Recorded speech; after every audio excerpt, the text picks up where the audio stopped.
Bonjour et bienvenue dans un nouvel épisode de Surplus.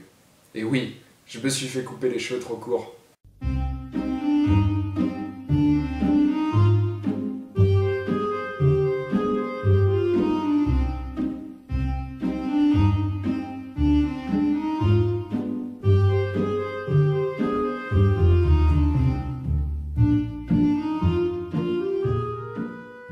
En premier lieu, nous avons la chaîne du Psylad, une chaîne qui est tenue par un duo de psychiatres qui va vous faire découvrir l'univers de la psychiatrie. Alors au début, je vous avoue, j'ai pas accroché, mais à force de regarder les vidéos et les différentes chroniques proposées sur cette chaîne, j'ai fini par accrocher. Par contre, un truc que je comprends pas, c'est ce fond vert un peu cheap qui me fait rigoler à chacune des chroniques. Bon, c'est un détail de merde, hein, je chipote comme un bâtard, mais ça fait plaisir de voir une chaîne qui parle de psychiatrie, de psychologie, plutôt que toutes les chaînes de philosophie qu'on a pu voir un peu pulluler partout sur le net. Et puis c'est un peu perso, mais je m'intéresse énormément au comportement humain, genre les effets de masse sur les populations, etc.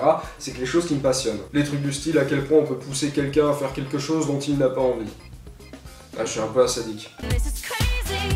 La deuxième chaîne que je vais vous présenter est encore une chaîne qui parle d'histoire, mais contrairement à la chaîne Parlons Histoire, la chaîne de Nota Bene est une chaîne de vulgarisation historique. L'ensemble est assez light et compréhensible par tous, en même temps c'est peut-être un peu le but visé, et j'adore la musique du générique de l'émission.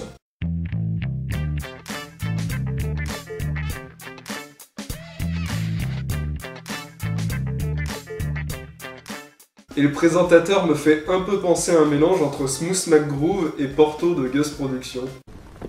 Ce que tu dis n'a aucun sens.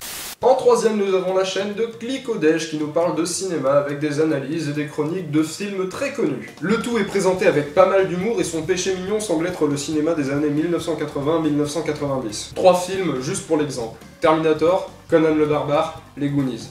Autant vous dire que ce mec va plaire à pas mal d'entre vous. Petite note personnelle qui n'a rien à voir avec sa chaîne, elles ont pris un de ces coups de vieux, les chauves-souris des Goonies.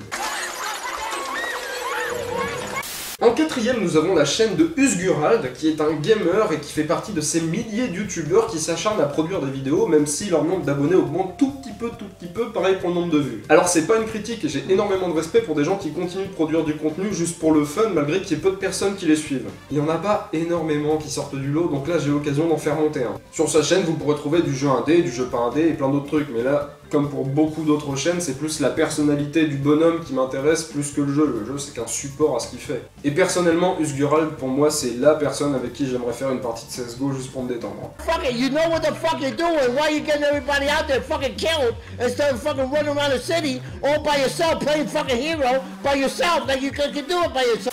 En cinquième, nous avons la chaîne de DocGero, qui est une chaîne qui m'a été proposée de nombreuses fois en MP ou en commentaire, au point que ça devienne du harcèlement. DocGero nous propose une superbe émission intitulée What's in the Game, une émission qui va vous parler de game design. C'est assez rafraîchissant de voir ce genre d'émission apparaître un peu sur la toile, genre qui décortique le jeu vidéo plutôt que parler d'un jeu vidéo en général. De plus, l'émission elle a un visuel très léché et ça donne vraiment envie de regarder chacune de ses vidéos. Au bout d'un moment, j'ai même pensé à Dirty Biology et j'ai réfléchi pendant 5 minutes, genre intensément.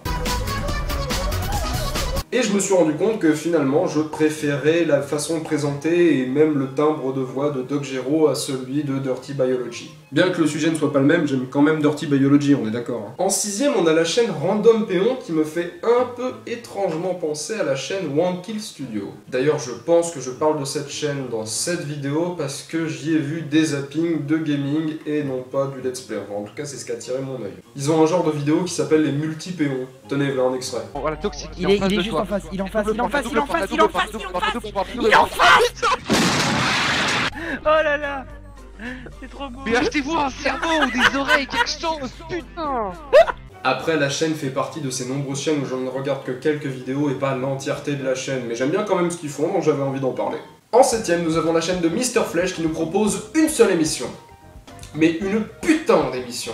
Reset System, c'est une chronique qui nous est présentée par Mr Flèche et sa charmante compagnonne Hermine, qui nous parle de jeux vidéo. Alors certes, une chronique de plus qui parle de jeux vidéo sur YouTube, mais une chronique qui est bien ficelée, dont le visuel est vraiment très soigné. En septième, nous avons la chaîne de Nave, si je dis pas de conneries au niveau du pseudo, une chaîne qui mélange culture et humour dans une sorte de chronique vidéo. Alors oui, ça peut faire penser à la chaîne de Poisson Fécond tenue par Chris, mais là, les petits moments culture sont vraiment mêlés à l'humour l'humour en permanence du début à la fin de la vidéo. C'est pas genre culture vanne, non là c'est un imbriquement des deux permanent. Au point même que je préfère plutôt regarder ces vidéos à Nave par rapport à l'humour et peut-être plus pour la culture pour Chris quand c'est un truc que je connais pas, mais souvent il y a des trucs que je connais déjà. En tout cas, sa chaîne est vraiment cool et je vous conseille réellement d'aller y jeter un oeil. Et en 9ème et dernière chaîne, car comme je vous l'ai déjà dit, il n'y en aura pas 10 mais 9, je vous propose la chaîne de Franck Marchand qui est mon coup de cœur de cette vidéo sur Plus 4 parce que c'est une chaîne qui mélange les clips musicaux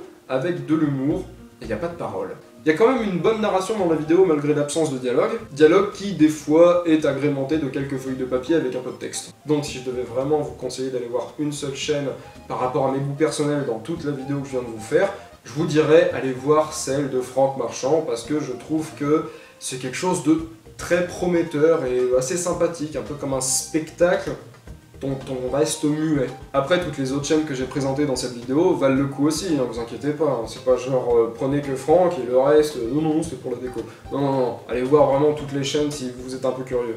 Voilà, donc cet épisode de Sur Plus 4 est désormais terminé. J'aimerais cependant finir par une petite information. Si vous êtes aux alentours de Poitiers, que vous vivez sur Poitiers, disons début novembre, c'était plutôt vers le 8 et 9 novembre d'ailleurs, le 8 et 9 novembre, je serai avec des amis à la G-Halloween, qui est une grosse LAN party en fait de, si je dis pas de conneries, entre 200 et 300 joueurs qui se trouvent à Saint-Benoît, c'est juste à côté de Poitiers. Si jamais vous avez envie je sais pas, de passer, faire un coucou, ou même tout simplement découvrir la GA, qui est quand même une très très bonne assos, il y avait une bonne ambiance en avril dernier à la grosse GA, mais ça c'était au parc des expositions à Poitiers. N'hésitez pas à passer, franchement. En tout cas, ça me ferait plaisir d'en rencontrer certains. Voilà, c'est tout. Bisous tout le monde, et à la prochaine!